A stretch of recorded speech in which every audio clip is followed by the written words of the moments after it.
Hello అండి. Welcome to LL kitchens. ఈరోజు అరటికాయ ఫ్రై చేస్తున్నానండి. ఇది స్టార్టర్గా చాలా బాగుంటుంది. ఉత్తది కూడా తినేసేయచ్చు. రసంలోకి చెప్పనక్కర్లేదండి, సూపర్ టేస్టీగా ఉంటుంది. అరటికాయలను 20 నిమిషాల వరకు ఇడ్లీ పాత్రలో ఉడకబెట్టుకోవాలి. అప్పుడే దాని మీద ఉన్న పొట్టు అనేది ఈజీగా వస్తుంది, మరియు లోపల వరకు మంచిగా కుక్ అవుతుంది. మనం ఫ్రై చేసినప్పుడు పచ్చిగా లేకుండా బాగుంటుంది. పైన క్రిస్పీగా, లోపల సాఫ్ట్గా.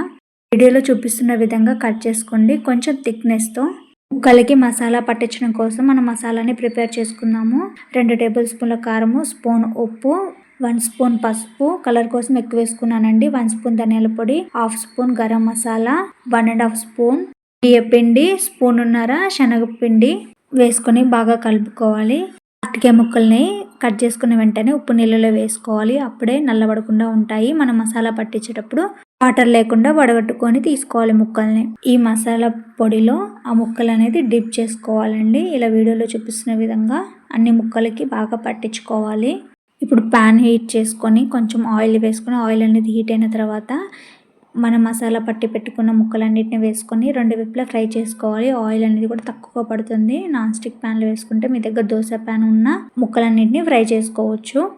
ఒక 1 సైడ్ కాలగానే మరొక సైడ్ తిప్పుకుంటూ ఫ్రై చేసుకోండి. చాలా బాగుంటుంది. పైన క్రిస్పీగా, లోపల సాఫ్ట్గా. అరటికాయ తినని పిల్లలకి ఒకసారి ఇలా ట్రై చేసి పెట్టండి, చాలా బాగుంటుంది టేస్ట్ అనేది.